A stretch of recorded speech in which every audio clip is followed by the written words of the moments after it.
morning, everyone, and welcome to this IFST webinar, Plant-Based Foods, Fad, Trend or Future, which has been organised by the IFST's Food Science and Nutrition Special Interest Group. My name's Kate Halliwell. I will be your chair for the session today. I'm also chair of the IFST's Nutrition SIG, and as my day job, I'm the Chief Scientific Officer at the Food and Drink Federation, which means that I look after all of our policies that relate to nutrition and health, to food law and labelling, and to food safety. So why did we think it would be a good idea to do this webinar when we were talking about it within the special interest group? I think, you know, everyone will have heard kind of almost a mantra to eat more plants, to reduce meat, both from sustainability and from health concerns. And there's certainly a wealth of evidence about eating more plant-based products and more vegetables and fruits from a nutrition perspective. We're also seeing a huge growth in this sector, and consumer interest is ongoingly rising. And I think certainly that is something that I would expect to continue to see. So, of course, that also means it's of interest to a lot of companies who maybe historically have not sat in this space.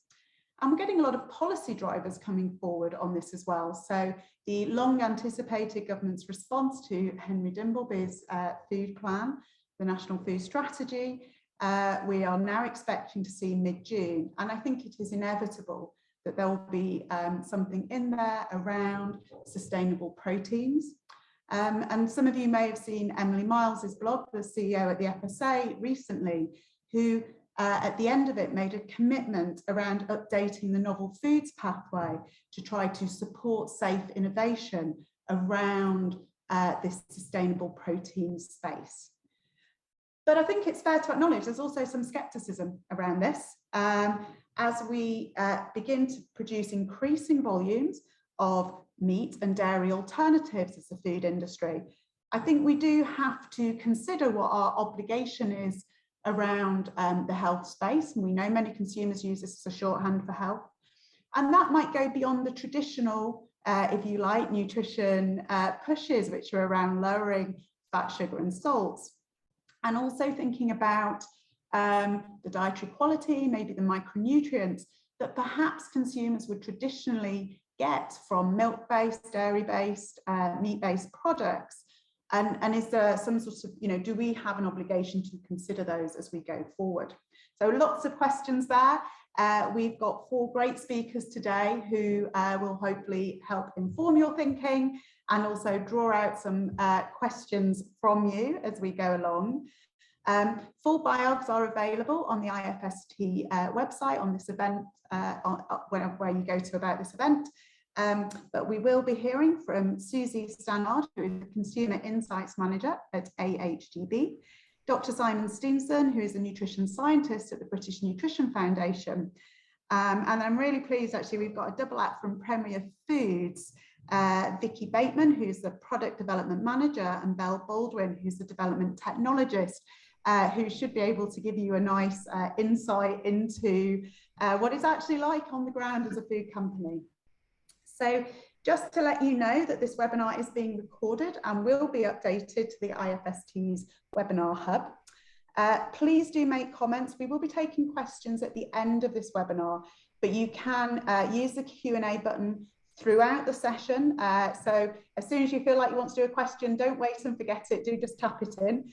And you can upvote other people's questions by clicking the like button, which is next to there. So then I can see if there's a particular question that people are really interested in asking. The session will run for an hour. It should be roughly split half and half. So we're expecting about 30 minutes on presentations, leaving lots of time for questions and discussion at the end. We will try to respond obviously to as many of those as we can, but I can't guarantee that we will get to them all. And so with that, I'm very happy to hand across to Susie Stannard to give her presentation. Good morning. Thanks for that introduction, Kate.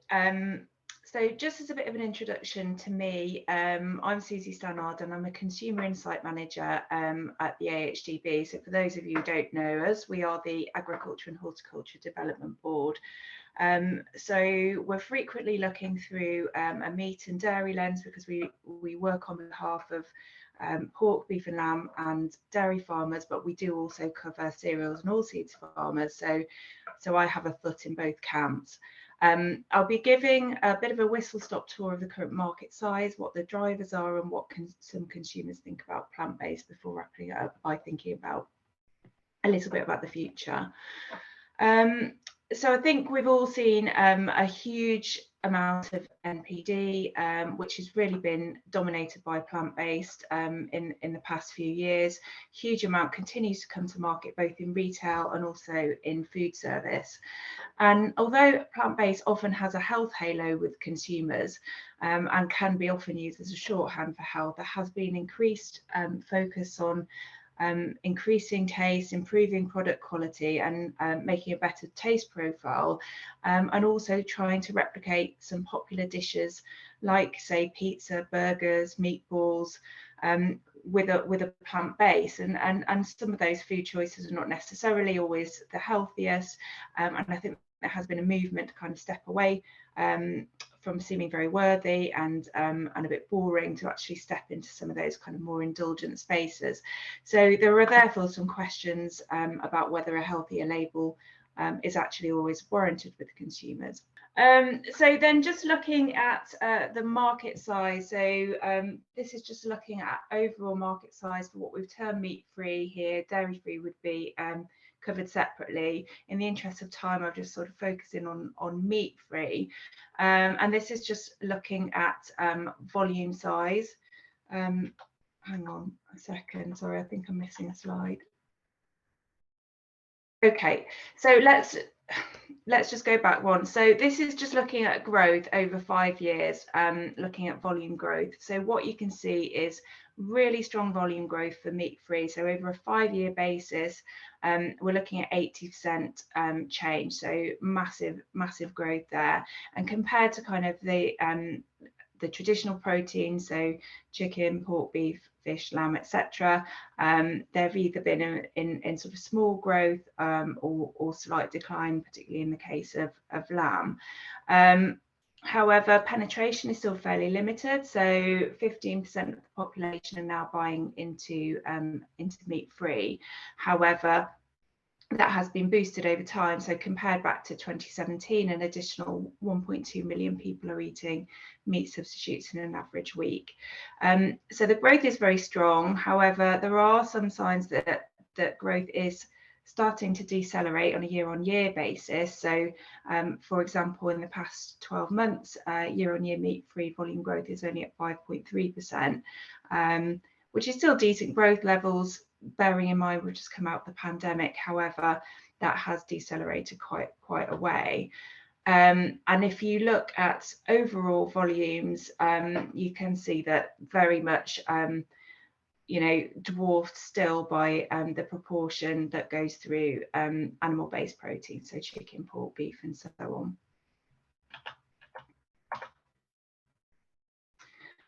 If we look at main meals and how people are consuming, so looking at overall consumption in the home rather than just purchase, that's interesting as it allows us to capture how products are being used. So if we look at overall main meals, 60% of all our main meals feature meat, fish or poultry. Another 23% are vegetarian, so what we're calling meat-free meals. That excludes purely plant-based, so that features a dairy product, and about another 17% are plant-based. If that seems quite high, that could well include certain things such as basic meals such as a jacket potato or toast with beans or a vegetable soup, for example. And looking at the growth, plant-based meals are growing faster in 2022 versus 2020. We've chosen that time period to kind of strip out some of the worst effects of the pandemic, where we saw massive growth happening in home. But meat meals are still up 8% year on year. I still continue to see more people working from home and more meals being taken at home.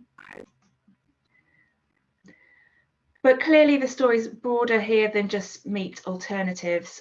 So actually, if we look at the proportion of plant-based meals which actually feature one of those meat alternative products, that's still quite low. So only 14% of plant-based meals feature a meat alternative. It's grown a little bit over time. But some of the things which are driving those plant-based meals over meat-based meals are speed. We know that speed of preparation can be a factor here.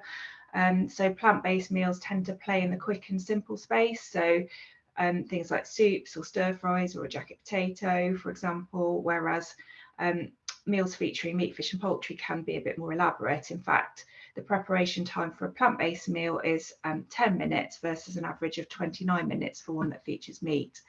And costs can also be a factor, particularly for those plant-based meals that don't feature a meat alternative product. So that would be 77% per portion versus £1.85 for one that features meat, fish or poultry. And that's obviously will become more important as a driver as we look at the cost of living crisis and people are becoming quite hard pressed with their grocery bills. So in terms of who's consuming all of these meals, how do people identify themselves? If we look across, so whether people are vegan, vegetarian or flexitarian, it's interesting to note that I think about 80% of consumers are not modifying their diets and they're not looking to reduce their meat or dairy consumption. So vegetarian is a relatively small part of the market at 6%, and people on the vegan diet, well, we pick up 3% in our tracker, which is run by YouGov. Actually, if we look at Kantar usage panels diary, where people actually have to record what they're eating and drinking on a weekly basis, that drops down to 0.9%. And I think one of the interesting things about those two figures is that what we're not seeing over time is growth.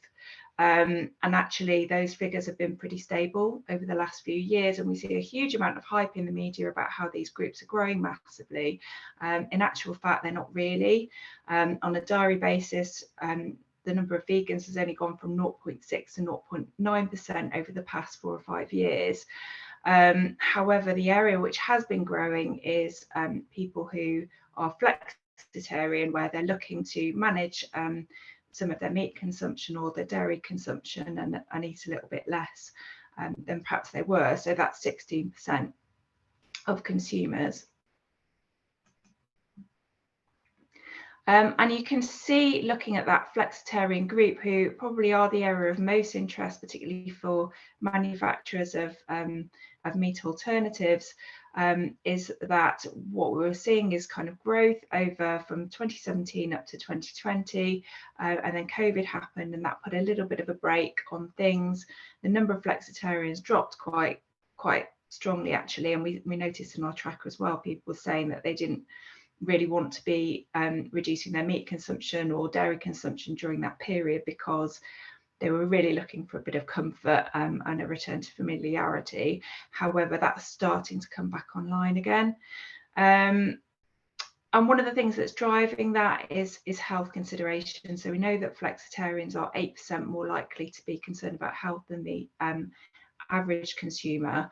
If we look in our tracker as well, which we monitor on a quarterly basis and have done for a number of years, this is looking for the reasons why people are modifying their behaviour. So whether they're reducing their dairy consumption, their meat consumption, or they're actually excluding everything and being vegan. And you can see that the three bigger ones tend to be health, environment and animal welfare, particularly from a reputational point of view.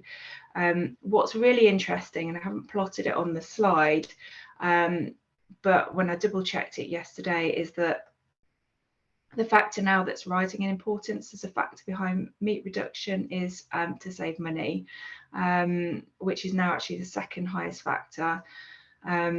Interestingly as well, so this slide only really looks at conscious reducers, so people who are saying that I'm actively trying to cut back, which would also be that flexitarian group. When we did a study with Kantar World Panel, which was looking at what are the drivers of reduction. So we looked at people on their panel who we looked at their consumption this year, or we looked at their consumption last year, and then we served a questionnaire to see where the differences were. And actually, the vast majority of people who had genuinely reduced did not realise they'd reduced. So it was unconscious reduction, which we wouldn't count in this flexitarian group. And actually, what was driving that wasn't any of the factors really around health, around welfare, around environment, all these kind of things. The biggest by far factor was that people were lacking inspiration, and that they felt that when they walked down the meat aisle, there was very little in terms of innovation, and it was kind of a bit of a cold, you know, maybe slightly uninspiring place to shop. So it's quite interesting that actually what we consider to be some of the drivers aren't always what the real drivers are. So what about views towards plant-based specifically? Where are consumers' heads at? Well, we know that consumers see plant-based as environmentally friendly, and perhaps more environmentally friendly than a meat-based diet. But where there is a barrier is that they don't see plant-based as a healthy diet, as a non-vegan diet. And there's some concerns there that people feel it might be too difficult to get the correct nutrients, and that a more plant-based diet needs to be more carefully planned than one that contains meat and dairy. So there's a bit of a dichotomy there between some people who believe that plant-based is automatically healthy, and some people who don't. And currently, as I mentioned before, there's a positive halo around that term plant-based. However, the media is starting to question some of the possible health benefits, particularly as there's a lot more kind of very processed and sort of slightly unhealthier dishes around, particularly in food service, which raises some questions for consumers again. And there is evidence that consumers are seeing some of the products that are out there at the moment as too processed. So 47% in this Mintel survey believe that meat substitutes are too processed. And you know, there's also an acknowledgement that actually if you wanted to replace meat, why not do it with vegetables or pulses? That's more appealing than using meat substitutes. There's also a question mark here around special occasions, and people believing that meals made with meat substitutes are not appealing for special occasions. And that's quite interesting actually. If we just got the latest Easter data, and what we saw at Easter was that meals featuring plant substitutes, you know, meat substitutes rather, had actually gone into decline over that Easter period. So there are question marks about actually how some of those products don't necessarily fit with that special occasion. And I just wanted to finish up, and I'm not going to go through all this just in the interest of time, but we know that consumers are feeling particularly hard pressed at the moment in terms of the cost of living. Cost of living is rising very quickly, and we are very much expecting to see a return to recessionary behaviours, and some of that could put pressure on both plant-based and actually also conversely the meat markets, in that people are looking for ways to save money. However, and plant-based could be a way of doing that, particularly if they're not using meat substitutes. However, we also know that in a crisis where the cost of living is growing, people are also less willing to take risks and maybe buy something that they don't necessarily know that they'll like. So that can be a bit of a challenge for people, for companies that are entering that space, in that it's harder to get innovation over the line and actually get people to trial and invest money when they're not sure that they might like it. I'm just going to skip over these.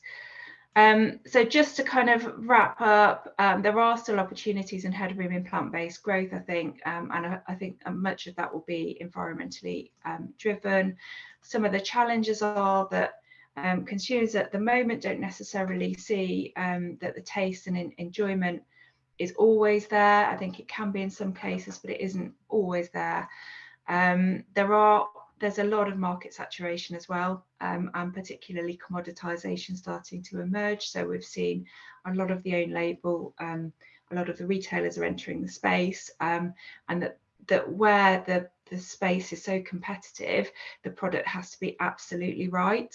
And we've already seen quite a lot of manufacturers leaving that space or just rationalising their ranges to ones where the product has been right.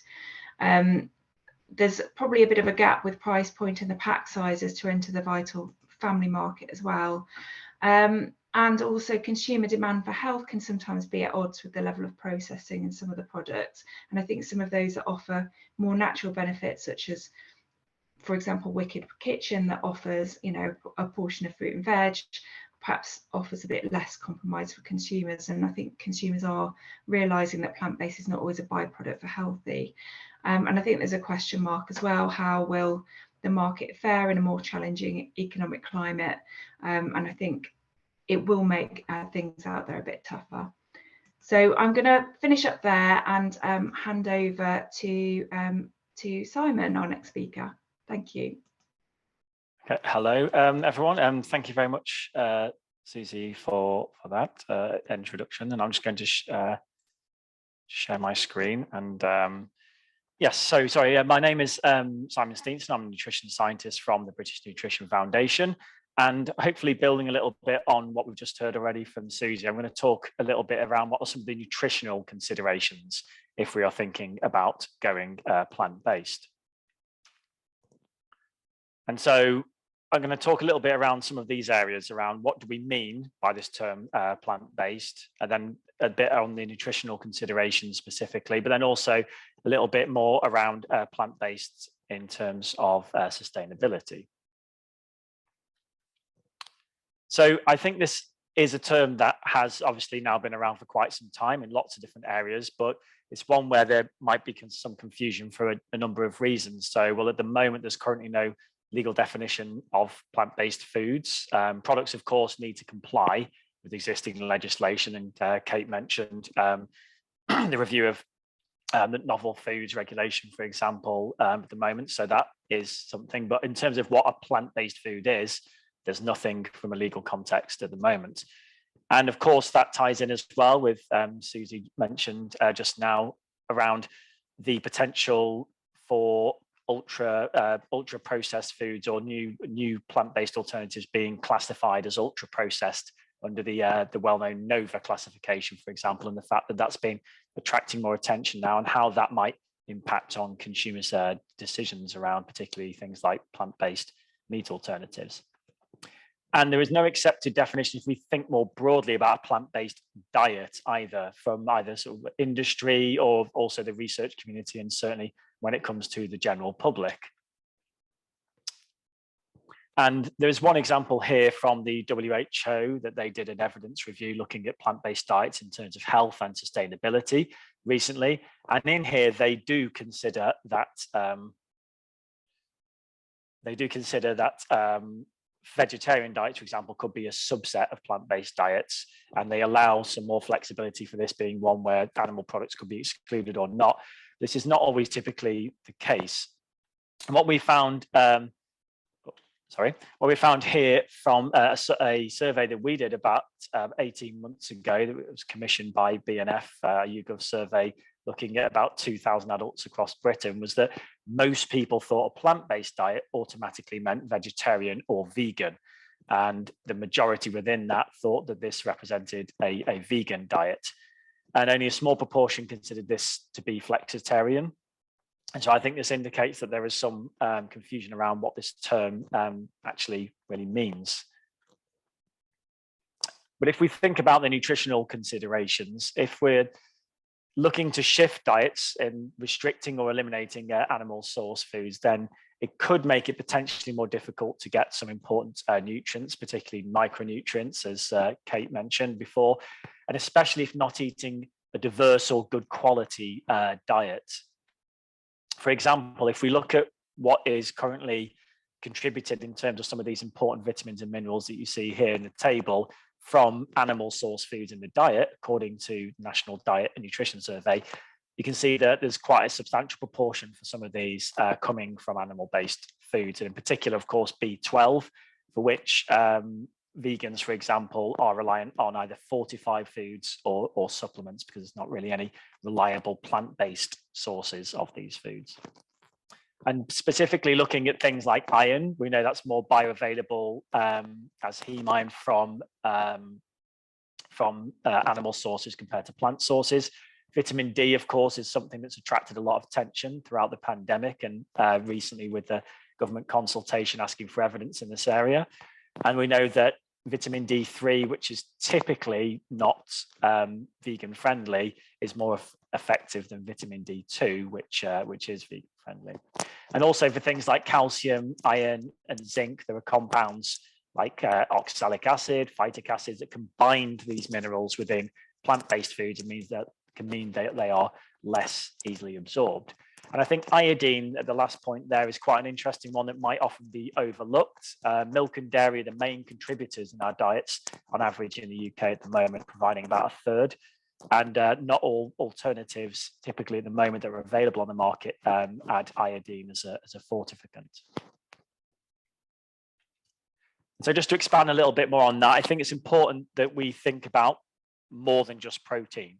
The overall nutrient composition of plant-based alternatives is very important, and not just in terms of essential nutrients that could be beneficial, like those I just mentioned, but also, of course, in terms of nutrients to limit, such as salt or free sugars. And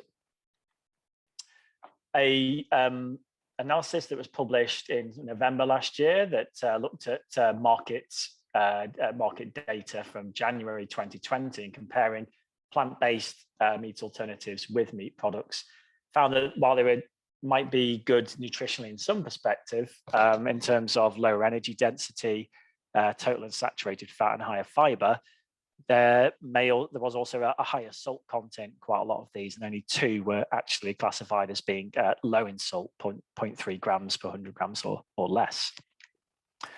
And another study I'd just like to highlight again to show the importance for some other less well-recognized nutrients like iodine is this study here done by the University of Surrey, where they showed that whilst people consuming cow's milk only were above the dotted line you see, which is the cutoff for iodine sufficiency, those that only consume milk alternatives actually fell on average below that line and would be considered iodine deficient on average, according to the WHO definition.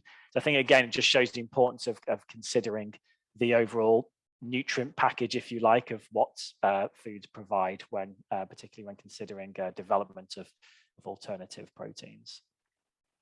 And moving on to talk a bit more broadly about sort of sustainability in relation to plant-based diets, what you can see here, and hopefully it's just about readable on the right, is that this is a poll done by University of Oxford and the United Nations Development Programme that polled over 1 million people. And they found that of 18 different policies suggested for tackling climate change, that the one that received the lowest support was to promote plant-based diets. And ones that received more support, for example, included reducing food waste and climate-friendly farming techniques. And so I think this kind of just raises the issue really of whether or not large-scale shifts, as Susie already mentioned, towards plant-based diets are actually realistic if we consider that to be a vegan or a vegetarian diet, which again, we know that many people are not actually strictly following. Or do people view this more as a flexitarian diet? And it's possible that some of the misunderstanding around this term could be turning people off from doing this. And if we think about what we have in terms of the official healthy eating advice for the UK, the Eat Well Guide, but then also lots of other healthy dietary patterns that have been well studied for their health effects, such as the Med diet or the DASH diet, these are mainly plant-based, but they can still include some meat, fish, dairy, or eggs in moderation. And so whether or not an alternative term and usage within industry, within research, etc., as well, might be beneficial, such as plant-rich or plant-forward, and whether this could help to avoid some of the confusion is a question. And if we think about what we have, for example, in the Eat Well Guide, we do see that there is some evidence to suggest that this will not just have health, but also can have environmental benefits as well if followed more closely. So a study here from a couple of years ago now showed that if people adhered more closely to the balance of the food groups in the Eat Well guide, that this could lower greenhouse gas emissions and also slightly water use and also mortality risk as well. And that this is a more familiar eating pattern in the UK and allows for some nutrient-rich animal source foods in moderation. So it's possibly more likely to be culturally or acceptable for a lot of people to adopt or to move towards as a model of eating. But at the moment, we know that only about 30% of people achieve 5 out of the 9 recommendations that were in this analysis for nutrients and foods, and only about 0.1% achieve all 9. So there's definitely some work to be done there. And so before I move on to wrapping up, I'd just like to mention the British Nutrition Foundation. We have a Healthy Eating Week, which is an annual event in the middle of June. And that this year, our focus will be on Eat Well for You and the planet. And you can see here the 5 different themes for the week. And there will be some different activity packs, posters and challenges associated with this to help schools and also workplaces as well as individuals as well to take part in the week. The idea being to make some small changes that can hopefully have a sustained benefit. And the week is free to register, and the resources provided are also free as well. So I'd encourage you, if you haven't already registered or looked at this, to go to our website nutrition.org.uk to register and get involved. So just to sum up, again, there is no agreed definition of what this term plant-based actually really means, and that this might be creating confusion among the public. And that we need to consider more than just the protein that is provided by plant-based alternatives. Of course, there's a need to think about both beneficial nutrients, but also those that should be limited as well when thinking about new product development or maybe reformulation also. And that as a general style of more plant-based eating, the Eat Well guide does provide a good way to do this that can have both health and environmental benefits if it was followed more closely. And you can find out more on this subject from a webinar that we hosted recently, and the recording is available at the link there on our website. Thank you very much, and I will pass over now to Vicky and Belle to continue. Thanks, Simon. So brief introduction to myself. My name is Vicky Bateman. I'm a product development manager at Premier Foods. I'm based in Worksop, which is about 20 minutes away from Sheffield, predominantly looking after ambient products within grocery. I've been with the business 18 years, and in that time, obviously, you see the ever kind of evolving trends. And as a business, I think Simon and Susie have kind of highlighted some of the challenges that we have as a food manufacturer. Obviously, yes, consumers are moving to more plant-based diets. So therefore, as a business, we need to react to that to ensure that our customers have choices from the brands that they love. So in terms of vegan products, this is one of the first ones we ever looked at within our sauces brands. We tested the concept of vegan sauces under the Sharwood's brand, and it performed quite well. There was definitely a lot of interest there. So we decided to progress to brief. So this is basically the key stages from brief to launch that NPD are involved in. It's not inclusive, but it is the main sort of areas that we cover from our function. So the product brief, so this is a document that we create together with marketing and packaging. It basically outlines everything that we need from the project. So how many products, what are the flavors, kind of where are we going to manufacture this, what packaging is going to go into, all that type of thing. So while we're working through the feasibility stages, as highlighted on the last slide, these briefs are always subject to change. If we're working through it and we decide that certain ingredients aren't working or the cost target isn't feasible, then we'll go back to the team, regroup, have that conversation and amend the brief accordingly. So for this particular project, the basis was indulgent tikka and korma. so to be as close to our current products, which are our top sellers, which is obviously a challenge in itself. And the main claim requirement was that they needed to be suitable for vegans, so essentially plant-based. So during initial developments, we talk to our nutritional team, we create a brand footprint to decide, you know, what are the targets that we're looking at to achieve these type of products. While those discussions were being had, there was obviously the new government proposal of unhealthy foods not being promotable. So basically anything that's high in fat, salt and sugar. So our nutritional team threw another curveball at us. We needed to make it vegan, it needed to taste great, needed to be indulgent, and it needed to be not high in fat, salt or sugar. So this is just an example of a brand footprint. Basically, we have this for all products across all projects. It basically outlines everything that we need to be looking at for our products, all our targets for fat, sugar, salt, calories, that kind of thing. Obviously, we're always adhering to the latest government targets in terms of salt.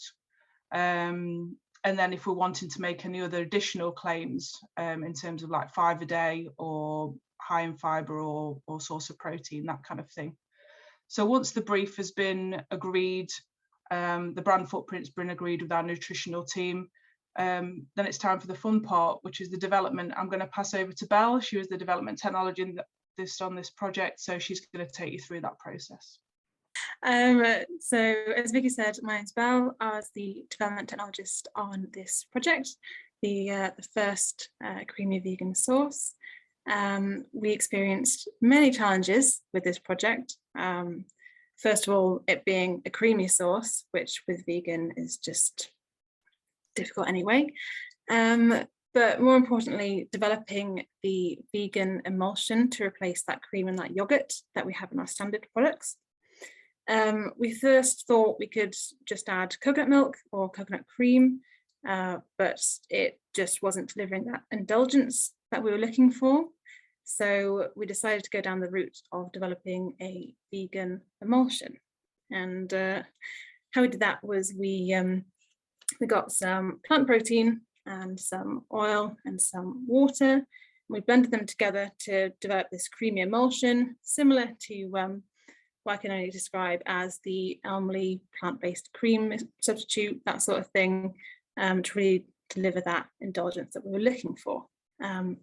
We've got capabilities to make emulsions on site, and we regularly do with dairy, but never with plant-based proteins. So it's a bit of a challenge. One of those challenges was that with vegetable proteins, they are quite veggie tasting. So you get some bitterness with that. So we really want to keep like a neutral flavor profile and deliver that Sharwood's flavor that the consumers enjoy, all while maintaining clean label as well. So not adding anything that consumers might find misleading. So while keeping up with all that, we also had to achieve a non-HFSS status, which included reducing saturated fat, sugar and salt. And obviously we'd included quite a bit of coconut and desiccated coconut.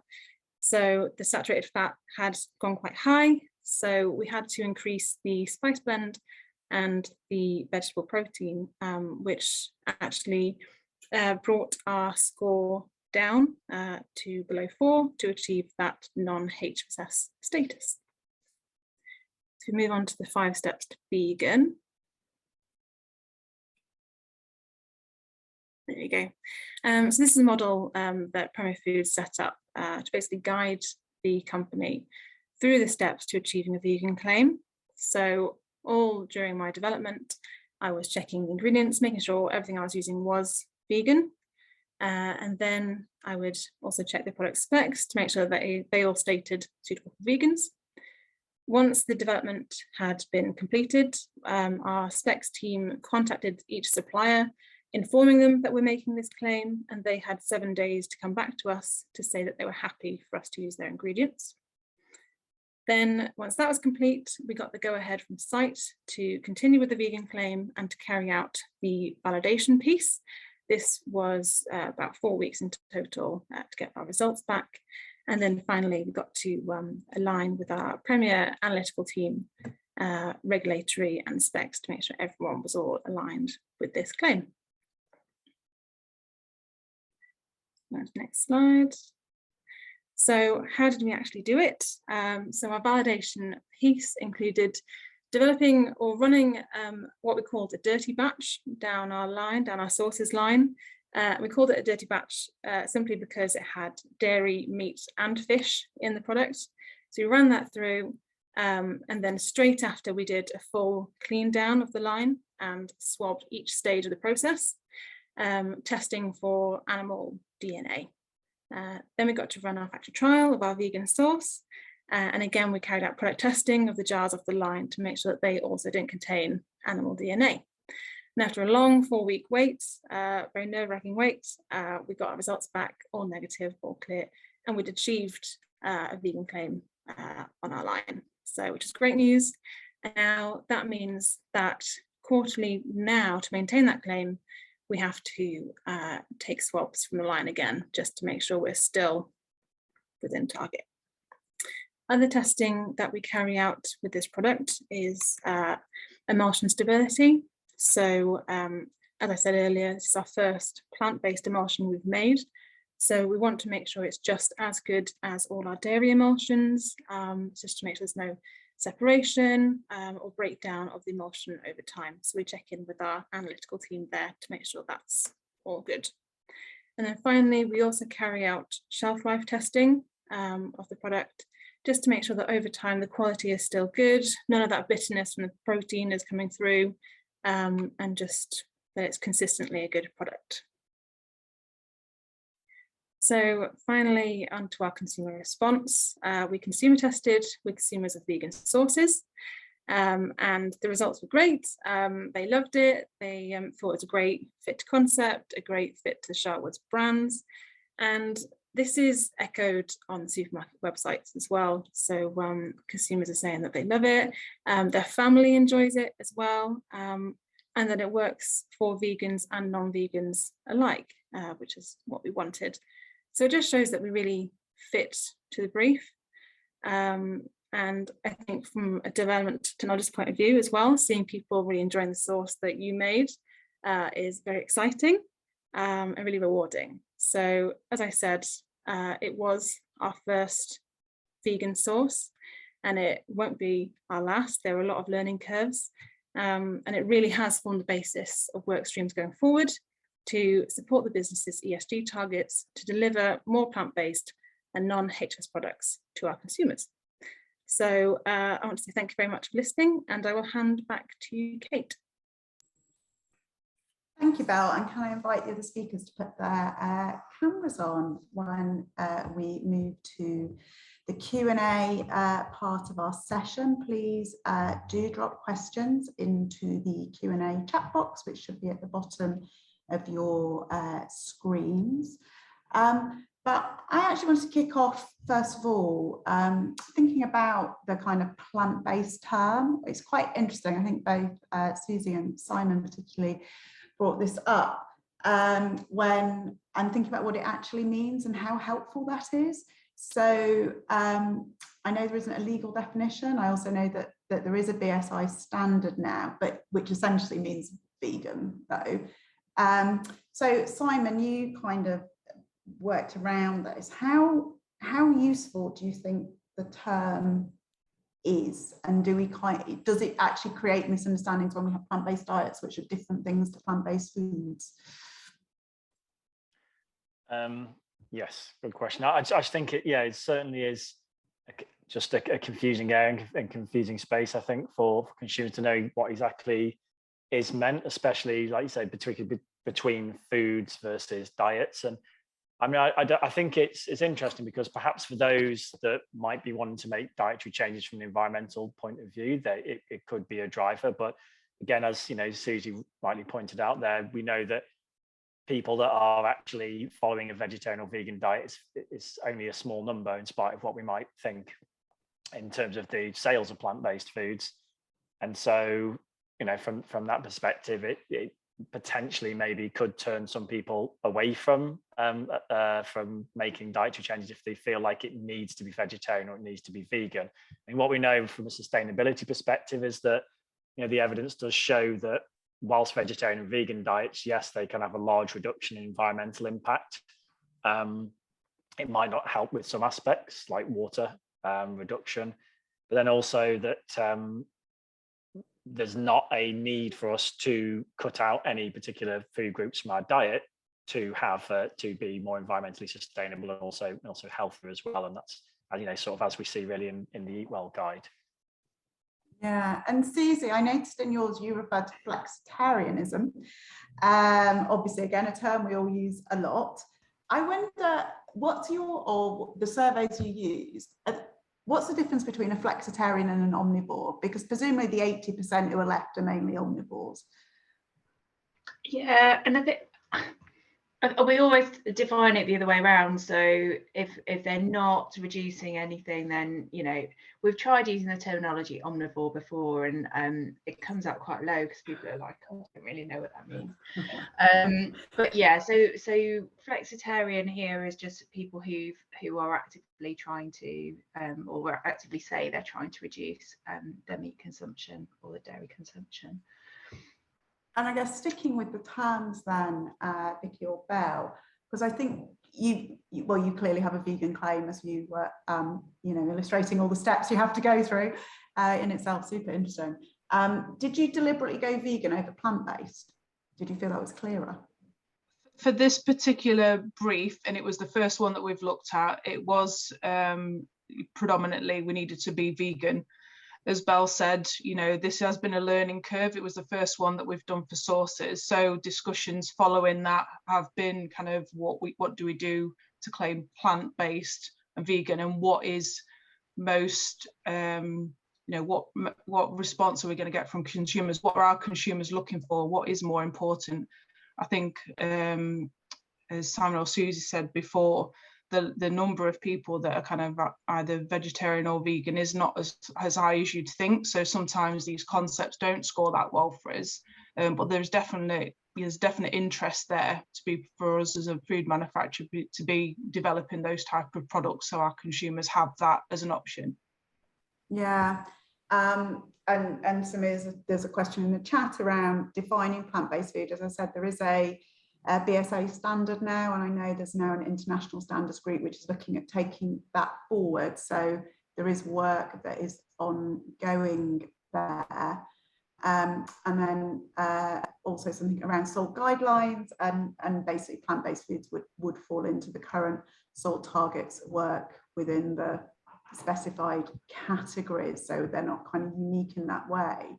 But someone also picks up on iodization of salt, Simon. I wonder, obviously we don't particularly do that in the UK, but there's then a kind of question about how significant is iodine, and are we looking at a deficiency at the moment in the population? Yeah, I mean, yeah, as you said, that's something that is done in many countries internationally, but that we obviously don't do in the UK. And of course, if something, you know, saying that, oh, why don't we do something like that, of course, would not match well with, as you mentioned, sort of targets reducing salt intake, which is, you know, sort of over 2 grams or so on average, higher than the suggested maximum in the UK. But yeah, iodine is obviously an essential nutrient. Is important for, well, if we think about sort of, well, in the fetal stages and early infancy, and also for adolescence, for brain development, for example, is very important. And so it is an important nutrient. And then part of the challenge though that we have within nutrition is saying that, okay, yes, we can show here that there's some indication of a cause for concern with the status, but knowing what the actual impact of that might be in a public health sense is quite difficult. I think particularly, you know, sort of here in the UK, where you're unlikely to see sort of many overt signs of deficiency there. But I mentioned the study from Surrey. They have also done some work previously looking at pregnant women living in the southeast of England, and they showed that quite a number of those were also, in terms of intake and status, would be considered deficient for iodine. And so I think it's a nutritional watch out and a cause for concern, but we can't really talk too much about deficiency and the actual you know, sort of outcomes of that in terms of health. But I think it's just, yeah, a cause for concern and something to, one of many nutrients really for us to think about when we're making these dietary shifts. Susie, did you want to make a comment? I was just going to say, it's interesting, isn't it? From a research point of view, it's quite difficult to prove or disprove, because at the moment, 98% of households are still buying milk, and you know, a lot of those will be consuming it themselves. So then, how do you get your control samples? So it is difficult. Yeah, absolutely. And then I think actually you might as well stay on mic, Susie, because I think this one's for you. Someone's asking about how there've been, you know, some efforts, I guess, to make legumes and pulses more appealing to consumers. So there's a question around, you know, has any of that worked? And, you know, I guess, you know, your thoughts on that, because obviously they are crops we can grow here. They are crops we can grow here. There's a possibility to grow them here, and I've heard of a few farms who are developing that area. They're not the easiest crops to grow here, and actually the bulk of pulses are grown elsewhere. So it's not something that we cover as a company when we're kind of advising farmers. But I think, I mean, some of the data shows there is scope to make it more appealing for consumers, because it's kind of got this sense of naturalness around it, you know, unprocessed. And Simon could probably tell you there's, you know, quite a lot of health benefits towards eating pulses. But there are also, you know, probably a few consumer barriers as well. They've got some negative connotations amongst some quarters as well, I'd say. Interesting. And Belle, we got a really specific one for you. No, it was around when you were talking about the emulsion and stabilizing the emulsion, and they were the question is really, why did you consider something like using a lecithin as opposed to using a protein to stabilize the emulsion? Yeah, honestly, that work stream was so massive. We looked at so many different things, a number of different proteins, lecithins, looked at gums, but again, we wanted to keep it clean label as well, and using just ingredients that consumers could really relate to as well, which is why we settled on a pea protein. But we're still continuing to look at it and see if we can improve it, maybe get it even more creamier or even thicker, to maybe create something more yogurty, for example. So we are still looking into it, so we will keep it in mind. I'm sure. I think we probably have time for just one more question. And I guess going back probably to you, Simon, is a question of, again, it's about fortification. And well, actually it might be you and possibly Belle, although this relates more to meat-based products really rather than dairy-based replacers. So thinking about fortification, and kind of if we fortified meat-based products with things like B12, iron, zinc, the kind of bioavailability, I guess, of fortification versus those that are based that have come from the meat. And then also that kind of, is there a concern among consumers if you use a fortificant as opposed to it being naturally present? Yeah, well, yeah, happy to pick up on that one. I think it's very interesting what Belle was just saying around clean label, and obviously that being a big driver for consumers in recent years, and how that, you know, is a challenge, I think, in terms of, you know, NPD and product reformulation, and thinking about how processed or maybe even ultra processed consumers might consider things to be. And so, yeah, I think it's certainly quite a challenge with fortification, how that might be viewed by consumers. In terms of bioavailability, I wouldn't really say that's something that we maybe particularly have the data on to necessarily compare plant-based with meat and what impact that might have. I mean, obviously something like inorganic iron being added versus the red, you know, heme iron, whether or not that is what's going and what's being used in a plant-based meat alternative is one consideration. But I think, yeah, it's difficult to know how it might be viewed, I suppose, by the consumer, and whether or not they might view the product to be, well, they may view it in a beneficial way or not, even if it's being done with the best intention of trying to ensure that those nutritional considerations are met. And did you consider micronutrient and fortification at all, Belle, Vicky? I think not for this product, because I think it was more indulgence and just trying to match back to our standard tikka and korma, so trying to deliver that, yeah, that creaminess indulgence rather than going down fortification route. But I don't know if Vicky wants to add anything else. Yeah, I think that because this was the first one that we'd looked at, obviously that's then we've had further discussions on kind of, do we look at, you know, what we looked at, one of your 5 a day, that kind of thing, whether it's relevant. It needs to be relevant. We've looked at fortification, you know, do we have source of vitamin or fiber or protein, that kind of thing, but it needs to be really relevant to the product that we're producing, and the consumers have got to have a need for it as well. So it's part of that brief stage at the beginning. It's kind of right, what do we want out of it? What are the claims? What are the nice things to have if we can have them in there, and are they relevant? So we take it on a project by project basis. Yeah, okay, that makes sense. And I guess at some point then, with the national data, which you wouldn't necessarily expect an individual company to do, then there will have to be that consideration if we get a big shift to these product types on the overarching micronutrient status. But I mean, from some of the stuff you were saying, Susie, that doesn't look that, you know, doesn't look like we're seeing that big shift over, although I noticed someone in the chat is suggesting that 50% of the UK population will be vegetarian by 2040. That seems quite out of line with the statistics we're seeing at the moment.